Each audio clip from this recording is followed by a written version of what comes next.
Good morning, everybody, and welcome to video number 7 in our series on developing a winning GMAT mindset. My name is Charles Bibelos, GMAT tutor at GMATninja.com, GMAT Club's resident verbal expert. For those of you who haven't joined us before, so 2 weeks ago we did a video on getting your priorities straight on GMAT sentence correction. This is something of a continuation of that. So if you're not watching this live, if you guys are watching this live, stick around, even if you didn't see the last one. If you are not watching this live, strongly urge you, go check out that video from March 14th first, especially if you're fairly new to sentence correction. We talked about kind of a basic framework for thinking about sentence correction questions. Now today, this is the session where I kind of get to punish you guys a little bit. This is an advanced sentence correction video. So this is inspired by somebody who asked me a question on the forums once.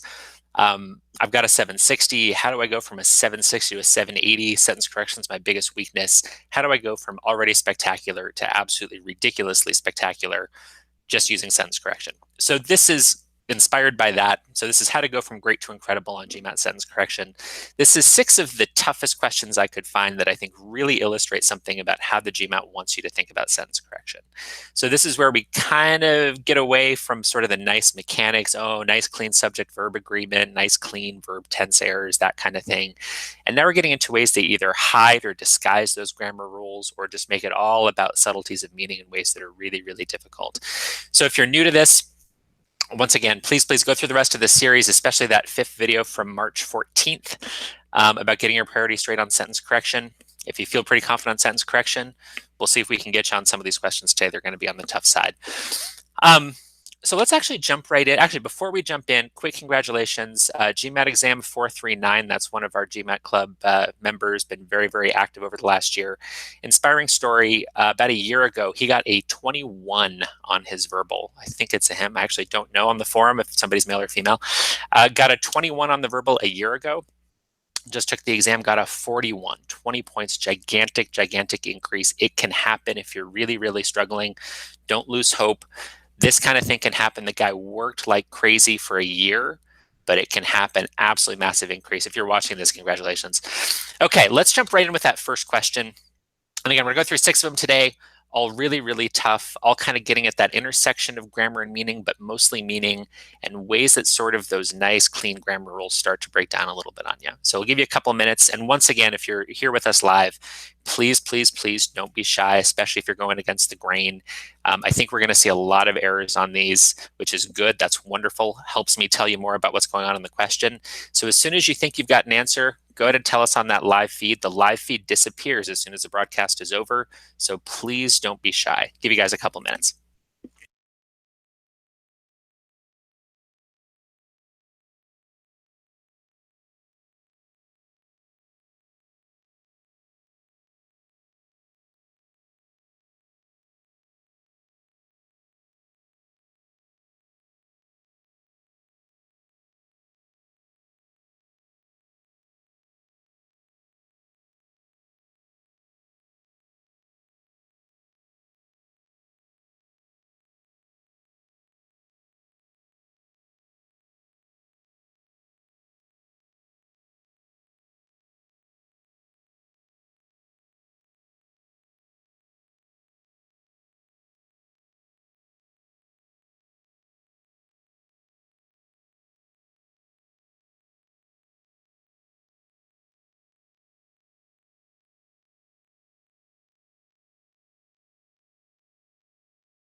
All right, I like it. We're getting some A's, some B's, some C's. Fantastic. Thank you again, everybody who's participating here.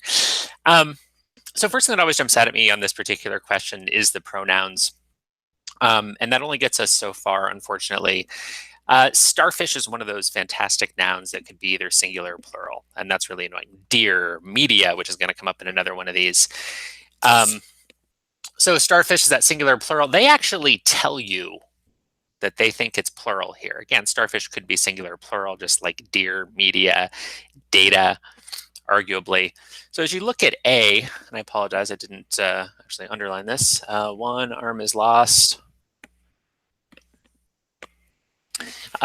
It quickly replaces it. So right there in A, it can't refer back to the starfish because in this case, we know that the starfish is plural, non-underlined. There's the have. Nice subtle little thing where, again, it's just pronouns, but again, advanced sentence correction. What do they do to make this tough? It's just a pronoun issue in A, that's it. But they disguise it really, really nicely by giving you something that could be singular. It sounds fine to refer to starfish as it, but they've already told you very, very subtly in the non-underlined portion, starfish is actually plural here. Great. Unfortunately, I don't think that gets us anywhere else as far as eliminating the other four. One arm is lost. It is quickly replaced. Now this is a passive construction, which can be perfectly okay, but the it just refers to the arm. No worries there. C, they lose one arm. They quickly replace it. They refers to the starfish. No worries. Same thing here. They lose one arm. They are quickly replaced. Actually, now we've got a problem in D. They are quickly replaced. One arm. It's the arm getting replaced. D doesn't work. E, they lose one arm. It is quickly replaced. So guess what? We're down to 3. We've already picked all the low-hanging fruit, and we still have 3 left. Pain in the butt. This is exactly what makes these hard. Okay, let's look at B. One arm is lost. It is quickly replaced, with the animal sometimes overcompensating and growing an extra one. The only thing I really notice here is that and. So I'm doing my best to leverage the things that are going to get me definite elimination. So again, in keeping with what we talked about 2 weeks ago in that March 14th video, my first priority is if I can find things that I know for a fact are wrong, I'm going to jump all over those. And is going to indicate some parallelism. Maybe I've got something here with the animal sometimes overcompensating and growing. All right, that works. That's parallel. What does the animal do? The animal sometimes is overcompensating and growing. That seems to be modifying this entire thing that came before it. One arm is lost, it is quickly replaced. And sometimes here's what the animal does. It overcompensates and grows an extra one. Looks all right. C, they lose one arm, they quickly replace it. Sometimes by the animal overcompensating and growing an extra one. So again, what we talked about 2 weeks ago is step 1, find all the definite eliminations you can based on grammar rules, based on things that you know for a fact or a problem. Step number 2, you're mostly looking for meaning differences. How do those little changes between answer choices tweak your meaning? Here's a great case of it. Now you could maybe argue here that C is active and B is passive right there. One arm is lost, it is quickly replaced as opposed to the starfish replacing it. You maybe could also argue in terms of C that there's a lot of pronouns, maybe think that's kind of messy. These aren't great arguments. Passive voice in B, that's not always wrong if you have a good reason to do it. C, a lot of pronouns, but none of them are really unclear. They is clearly the starfish. It is clearly the arm. I don't think you have a good argument in either of those areas to eliminate one or the other. But let's talk about the meaning at the end. With the animal sometimes overcompensating, growing an extra one. Okay, that's a thing that the starfish does. So it replaces one of the arms when it gets lost. And sometimes we're modifying overcompensating and growing. That's a thing that then sometimes happens. Starfish ends up with an extra arm or two. What's the difference here? By the animal overcompensating. So by the animal overcompensating, growing an extra arm or two, it quickly replaces an arm. That actually doesn't make sense. What C is saying is that the method by which the starfish replaces its arm is by overcompensating. That doesn't actually make any sense at all. That's your best reason to eliminate C. Subtle little meaning thing right there. E, I'm not sure if anybody in our live group was tempted by this. If they lose one arm, it is quickly replaced. Sometimes with the animal overcompensating. Again, I have no problem with the pronouns here. Those are fine. They seems to refer back to starfish. It is the arm. When they lose one arm, it is quickly replaced, sometimes with the animal overcompensating. Now notice the and is gone from E. Overcompensating, growing an extra 1 or 2. Here's the issue. There's really no good reason there to have that as a separate modifier. What we're saying is that there's 2 things the animal does. Sometimes the animal overcompensates and grows an extra 1. And for that reason, it actually makes a lot more sense for B to be our answer. And that's why E is out. Super, super, super subtle little difference. Welcome to really hard stuff on sentence correction. B's our answer here. All right.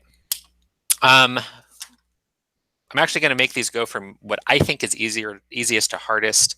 This next one I think is still a little bit hard, but at least there is a mechanical component to the second one. I've already given you a little hint on pieces of it. You could put that next one up, please, Shovik. And just a friendly warning, I know we have some people who like to avoid doing questions as practice if they appear on the GMAT prep tests. And unfortunately for this particular webinar, some of my very, very, very favorite examples of really good, tough sentence correction questions, unfortunately, a lot of those show up in the GMAT prep. So if you're trying to avoid the GMAT prep questions, you might want to pause, skip ahead, ignore this next one. So this does appear in the default, I believe, GMAT prep tests. Give you guys a couple minutes on this one. And once again, please don't be shy, especially if you disagree with everybody else in the crowd.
All right, looks like we're getting just a little bit of disagreement, but most of you guys are picking the same thing. Okay, so the big key to this one, and I probably spoiled a little bit of surprise by talking about the starfish question first. Starfish can be singular or plural.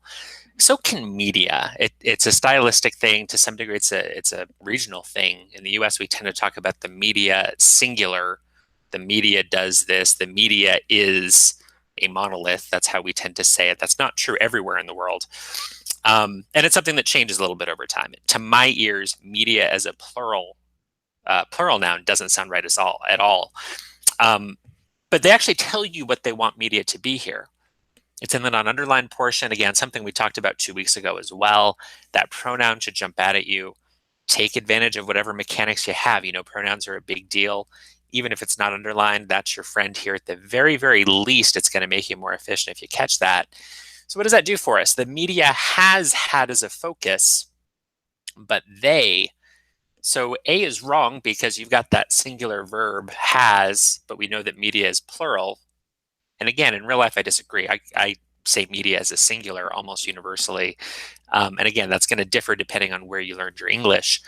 I disagree with the GMAT here, but it doesn't matter. There's nothing wrong with using media as a plural. That's originally what it was supposed to be. To my ear, it sounds wrong, but that's fine. All I have to do is say, what does the GMAT think it is? The media is plural to the GMAT in this case. A is out. What else can we do with that? Analyses of campaign expenditures by the media has been focused on. That's a mess. Analyses is plural. Has is singular. We can get rid of B. C, in analyzing campaign expenditures, the media have focused on. Great, we've got our plural there. We can keep that one. D, media analyses have had as a focus. Fine, media analyses is plural. Have had as a focus. That's plural as well, no worries. And E, in their analysis of campaign expenditures, the media has been focusing on. I think this sounds fine. Media has, that's how I would say it, but it's absolutely wrong. We even have an extra pronoun right there. Their, they, media, according to this question, is plural. Can't say media has been focusing on. This would have to be have been focusing on. I'm actually a little bit surprised. We don't see a lot of people in the live group picking D. The question I tend to get quite a bit from my students. Now, some of the time they just don't notice a singular plural issue. For the ones who do, sometimes they have a hard time picking between C and D, or at the very least, they have a hard time being confident in that difference between C and D. Part of why I picked this question is there are sort of two ways to eliminate D here. One is you could kind of say, well, D kind of sounds more awkward than C. So in analyzing campaign expenditures, the media have focused on this stuff, okay, versus media analyses have had as a focus. You could make the argument, and I think it's a correct argument, that media analyses have had as a focus is a whole lot clunkier, more awkward, a really not very good way to say the media have focused on. Have had as a focus versus have focused on. Why not just make that a nice active have focused on instead of saying have had as a focus? I think that's a decent argument. But here's the problem. When you think about what happens on sentence correction questions, especially as they get more difficult, you really don't want to rely on this idea that I don't like the way this sounds, or I think this is awkward, or just, I don't know, I think there's a better way to say it. Those aren't very strong arguments. Ideally, what you're doing always is saying, okay, is there an error, a definite grammar error, or is there a meaning error? So good enough, you're going to get there. You'll get the right answer if you say D is more awkward than C. I'm going to pick C. But there's actually a really subtle meaning thing here that makes D wrong. Media analyses of campaign expenditures. So the subject of your sentence now, grammatical subject, is the media analyses of campaign expenditures. Now, as you look at that second clause, that dependent clause, but they have generally overlooked. One of the things we talked about in a video we did last year, we talked about how when you have two clauses in a sentence, so either an independent clause with another independent clause separated by a semicolon, or in this case, full independent clause, you've got a conjunction dependent clause. Great.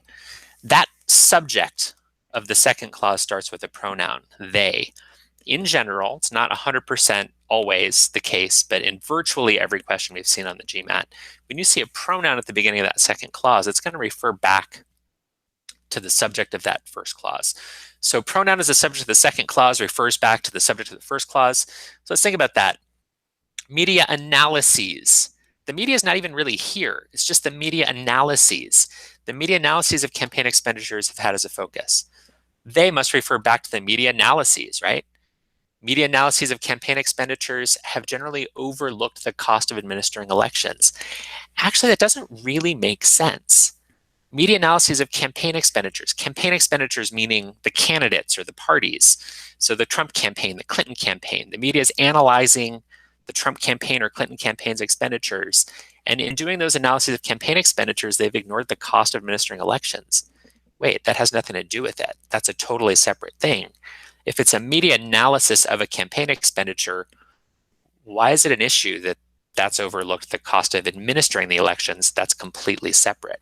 It actually makes a whole lot more sense to say the media have focused on this, but the media is the thing that has overlooked the cost of actually administering elections. Super, super subtle. And again, you're going to get to the right answer in this case just by saying D is clunky, D is awkward, C is clearer.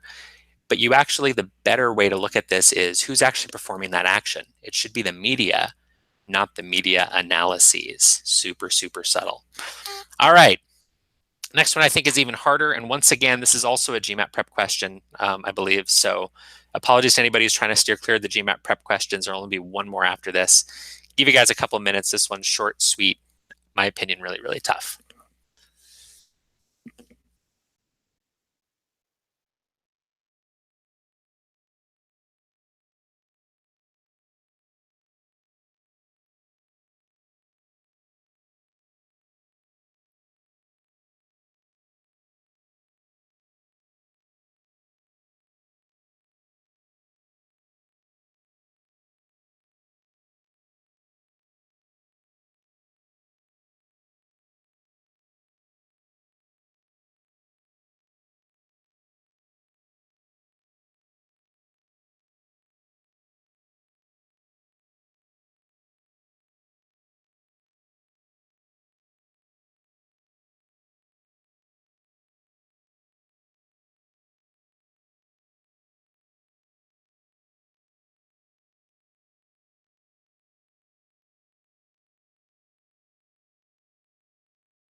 Guys, about 10, 15 more seconds. Please don't be shy if you, even if you're going against the grain a little bit.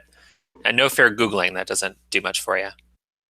Ooh, we're getting some variety. Got some A, got some C, got some D. Any takers for B or E? Going once, going twice. This is terribly boring for the people who aren't watching this live, I'm sure. No takers for B or E? All right, more C's. I like it. Okay. Again, what are the dimensions of difficulty on GMAT sentence correction? Things that sound right are wrong, and things that sound wrong are right. Can't trust your ear ever. That's why we always talk about find those definite errors first. rely on mechanical stuff, grammar when you've got it. That doesn't mean I want you going out and memorizing 200 grammar rules. GMAT tests a pretty limited subset. You don't need to know a ton about grammar, just the fundamentals, as we talked about a couple of weeks ago. And then from there, it's all about really, really being precise about what's the meaning. What is this trying to say? And as we look at those little tiny differences between answer choices, how does it affect the meaning? So A, we can actually eliminate fairly easily just with a little bit of mechanics. So we've got that nice and right there. Something has to be parallel. So the thing that follows and is making. Got a nice little participle if you like your jargon, nice little ing word. Looks like a modifier. But what is that parallel to? I've got nothing. I can't find anything that could possibly be parallel to. For that reason, A's out. B doesn't make a ton of sense. So if you think about the meaning here, again, you can make the argument that B is just kind of awkward, but I think the better argument is that it doesn't make a ton of sense. So new items included a safer airbag, which eliminated the possibility that a burst of smoke would appear when the bag inflated so that it could make the terrified passenger think the car was on fire. I guess it is the bag. So that the bag could make the terrified passenger think the car is on fire. That doesn't make any sense. It's not the airbag. It's not the inflating of the airbag that makes the passenger think the car's on fire. It's that burst of smoke. I think for that reason, B really doesn't make any sense. I'm not sure why we're kind of using this weird causal language. I'm not sure why we're saying could, using the conditional there. It seems to refer to airbag, since that's the most recent singular. All sorts of problems with B. I don't think anybody was tempted by that one. Okay, now we got these last three. They all sound kind of the same. So C, when the bag inflated and made an already terrified passenger think the car was on fire. So once again, we got that nice parallelism trigger. And what follows the and, we've got made. So made, a nice little past participle there. What is that parallel to? Inflated, right? Inflated and made. So there's two things here that happened. The airbag inflated. The airbag made an already terrified passenger think the car was on fire. Think about that little thing with the meaning there again. The airbag inflated. The airbag made the terrified passenger think the car was on fire. That's not quite right. A big airbag blowing up in your face doesn't make you think the car's on fire. It just makes you realize you got into an accident. That actually doesn't quite make sense in C. What about D? Inflated and make. That sounds absolutely terrible, my opinion. Who cares what it sounds like? Make. Now, what's that parallel to? It's not parallel to inflated. We've got a nice present tense verb there. Would appear. Appear and make. Those are the two things that are parallel now. So how does that work? The possibility that a burst of smoke would appear when the airbag inflated eliminated the possibility that a burst of smoke would make an already terrified passenger think the car was on fire. There we go. That's perfect. Because what needs to be parallel here? It's the burst of smoke would appear. We're trying to eliminate the possibility that a burst of smoke would appear, eliminate the possibility that a burst of smoke would make an already terrified passenger think the car was on fire. That makes much more sense with the parallelism. And we did a video last year, I want to say in September, October, about the intersection of parallelism and meaning. It's up on the GMAT Club YouTube channel. Go check that one out if you have no idea what I'm talking about and this whole business of parallelism sounds foreign. Again, parallelism and meaning. Last fall, we did that one. And what about E? Inflated to make an already terrified passenger think the car was on fire. Really the same problem here as we had in C, just a little bit of a different construction. The airbag inflated to make the terrified passenger think the car was on fire. Once again, it's not the inflating of the airbag that made the terrified passenger think the car was on fire. It's that burst of smoke. E is literally saying it's the inflation of the airbag that made the passenger think the car was on fire. Doesn't quite make sense meaning-wise. So here you go. Here's the heart of the toughest of the sentence correction questions. It's where that meaning is so subtly changed by one tiny, tiny difference. One letter difference, the meaning is completely different. Welcome to the tough stuff. All right, 3 more questions. If you could pop that next one up, please, Shivik. This one is, I believe, from the official guide.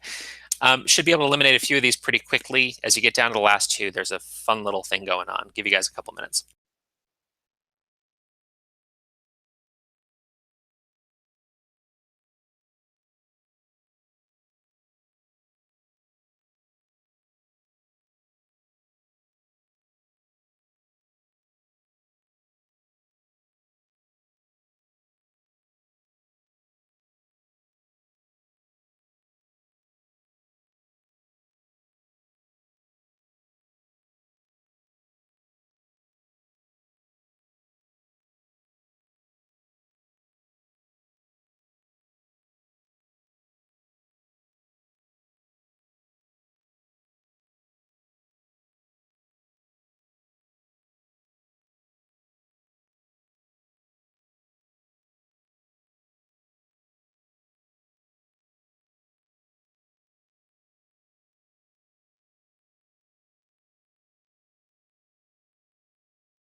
All right, looks like we're not seeing a ton of disagreement. Looks like I picked one that wasn't that hard, that or it's just too familiar to you guys. Okay, most important thing here, or at least the thing you should notice first. Okay, there we go. We're seeing some A's in there. Makes me happy.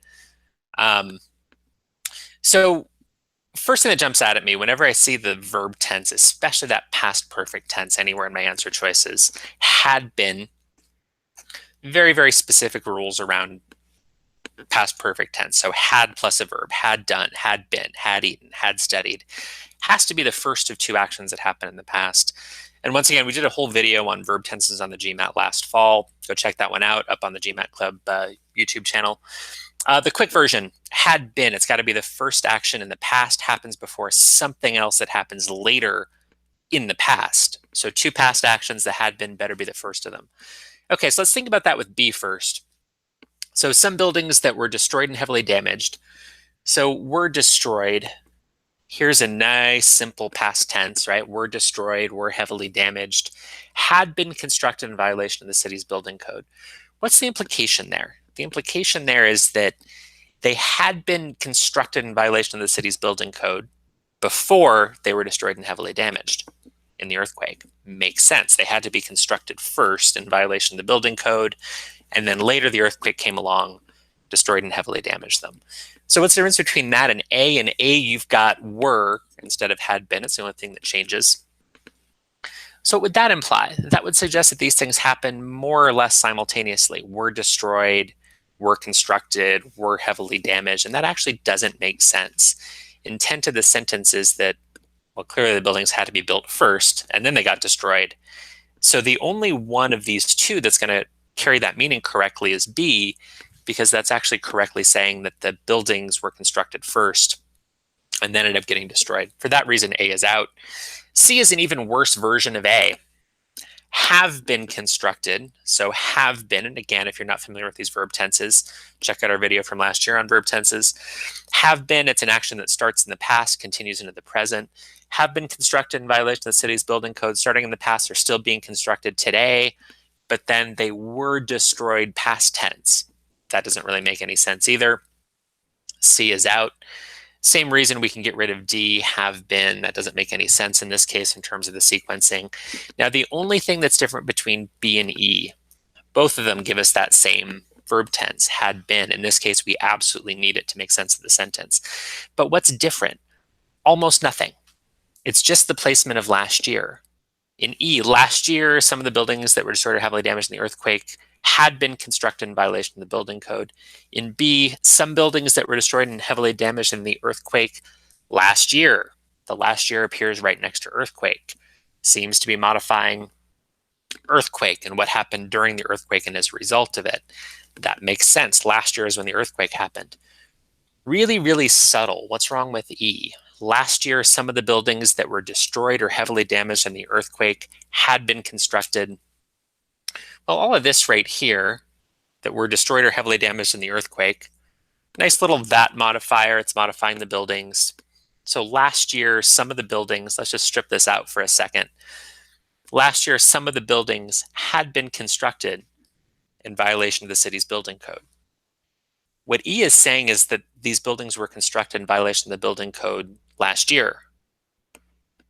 That's clearly not the intent of the sentence. What we're trying to say is that the earthquake happened last year, and some of the buildings that were destroyed had previously been constructed in violation of the building code.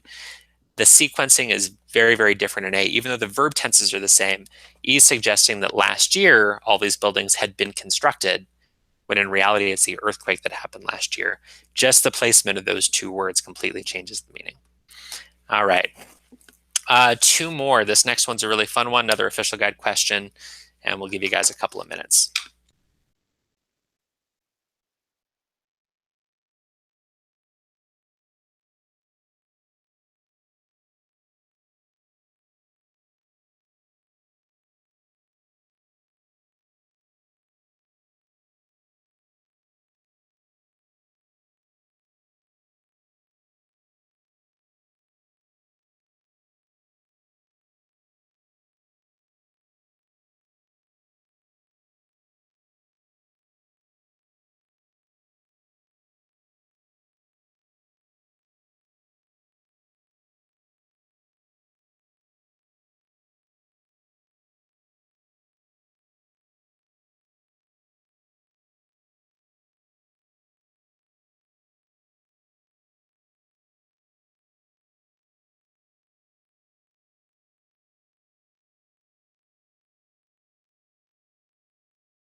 Okay, looks like this one's going pretty well for you guys, which is good.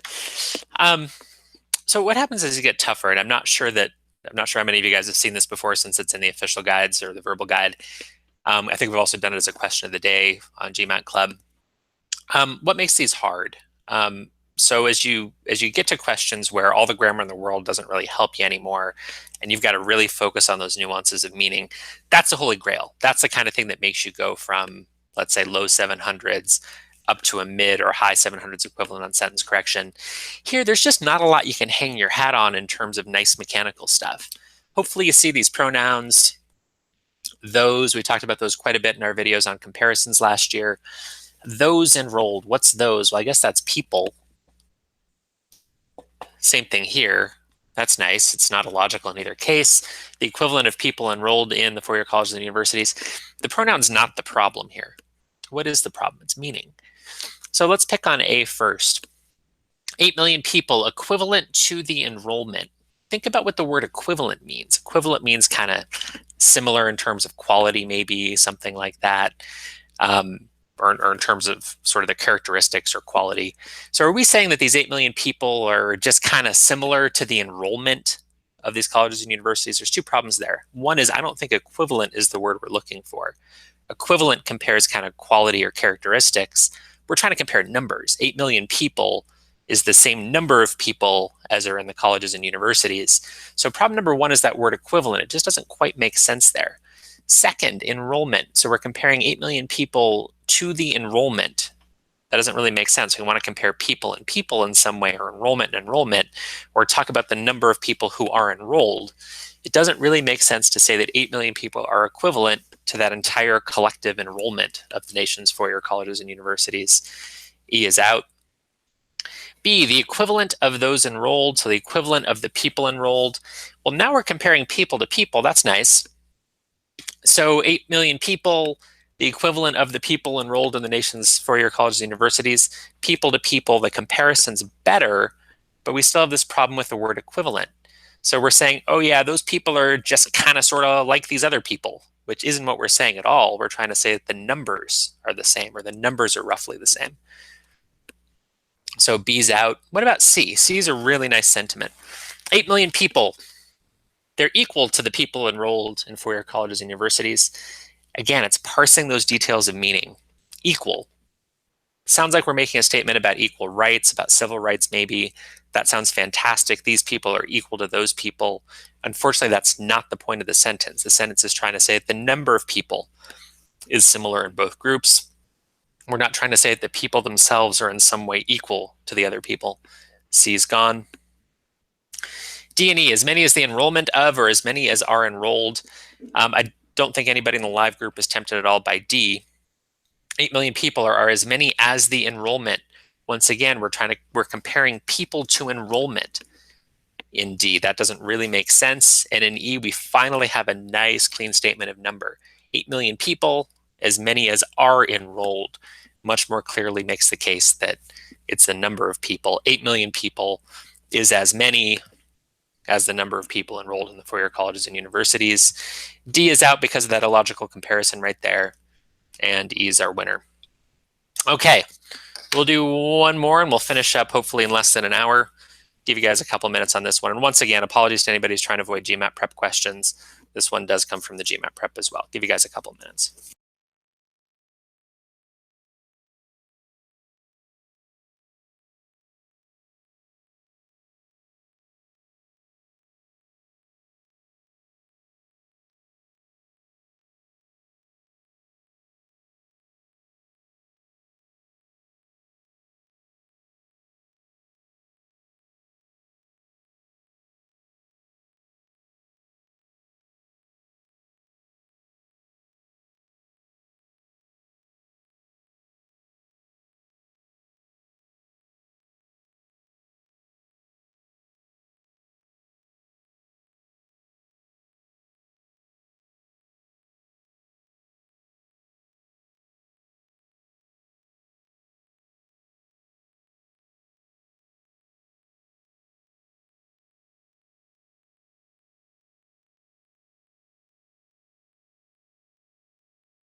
All right, looks like we're getting a little bit of disagreement from the live group. It's great, means we picked something that's on the tough side, maybe one you guys aren't familiar with.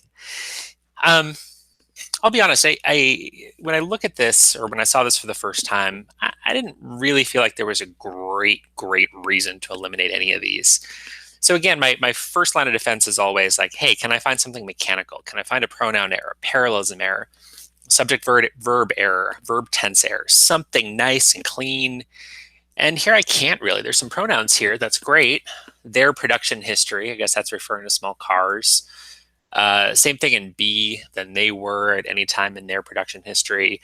No ambiguity there, nothing illogical necessarily, referring back to the small cars. Okay. Same thing here, those, that's referring back to the small cars. Got another pronoun here, their, small cars, those, small cars. I mean, there's really nothing super obvious there that I can point to and say, oh yeah, that's definitely wrong.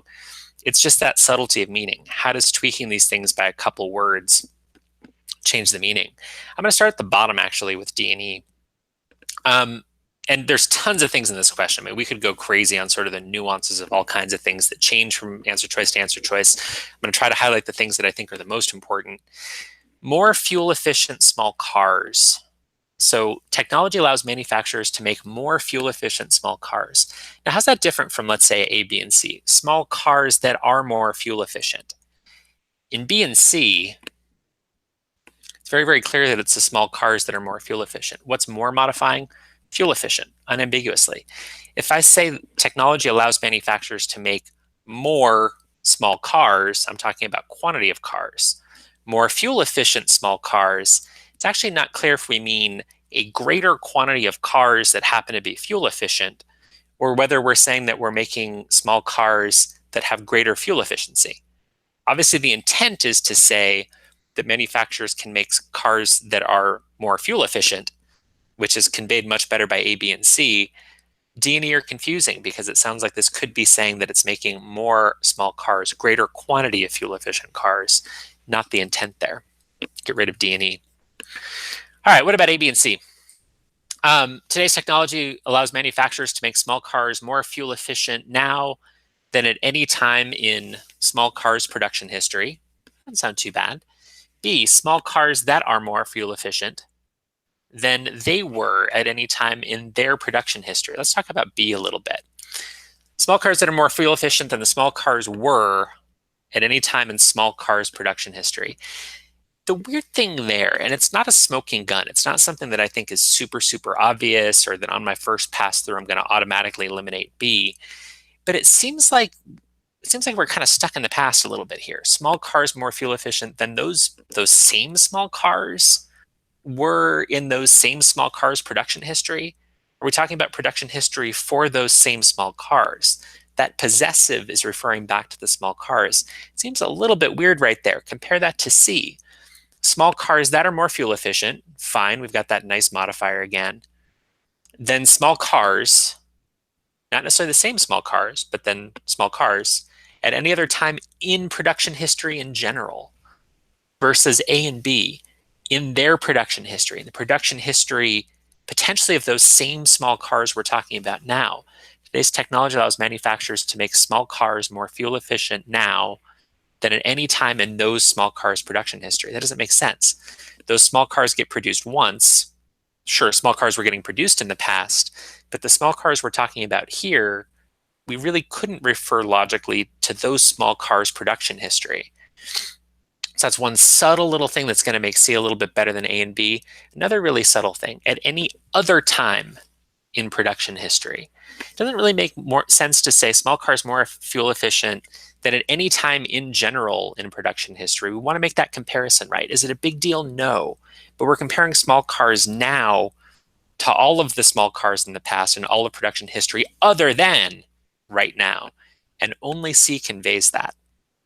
Really subtle. I'm not sure if anybody in our live group was tempted by A or B. We actually got a lot more D's. But for those reasons, that's why C is a little bit better than A and B. Okay, so let's wrap up. What I want you guys to think about. So we get a lot of people on GMAT Club who are very much grammar fundamentalists. And I think that's wonderful. And some people really respond super, super well to grammar. Let's learn dozens, hundreds of grammar rules. Let's go learn hundreds of idioms. For those of you who are not so inclined, for some people, if you love the grammar, you want to learn more grammar and it helps you and you feel like it's helping to move the needle, to think more deeply about restrictive versus non-restrictive clauses and gerunds and absolute phrases, determiners, demonstratives, if that's your cup of tea, knock yourself out. If you feel like it's moving the needle and helping you get better, fantastic. If that's not your thing, if you go back to that video we did 2 weeks ago, we did a very, very quick summary of, hey, here's the grammar rules they tend to test the most, things like pronouns, parallelism, comparisons, verb tenses, all things we've talked about in past videos. That's enough. As long as you can be really great at the second part, you can get to an elite score as long as you're able to be super strict, super literal. As you eliminate everything you can based on things that are definite rules, as long as you're not missing any of those major rules, you're going to be perfectly fine. You can get to an elite result on sentence correction as long as you develop this skill, which is the ability to look at two answer choices and say those little tiny tweaks of language in their production history versus any other time in production history. The better you can get at picking up on those tiny little nuances and saying, all right, I'm down to two answer choices. What's different? There's maybe two or three things that change. If I really focus on how each of those things literally impacts the meaning, I'm going to be okay.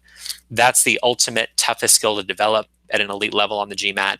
Takes some time. And again, we see some wonderful people, GMAT exam 439, who really take the time to develop that. If you can do that, that's the thing that's going to get you to the mid 700s, high 700s level on sentence correction. Takes plenty of time. But again, if you're really focused on not letting those things slip past you, don't fall into the trap of just going, hey, I think this one sounds better than that one. Make sure that you're really going, okay, if I think it sounds wrong, why? Is it a real error? Is it a grammar error of some kind? Is it something that makes the meaning illogical? Or is it just my ear and I should be ignoring it? So those are the things I want you to think about as you get into harder and harder questions. Okay, that does it for today. We will see you one last live video in this series, April 4th, 9:30, next Wednesday, same time. This one's going to be on data sufficiency, kind of an equivalent lesson of this or an analogous one. Hardest data sufficiency, talking about some techniques that'll get you through the very toughest ones. So that'll be next week. That'll be number 8 in our series on developing a winning GMAT mindset. After that, we'll take a little break from these videos and we'll be back at some point later in the year, hopefully. All right, thank you guys for coming. And now's the part where I stare blankly at the camera until the broadcast gets shut off. Have fun studying, everybody.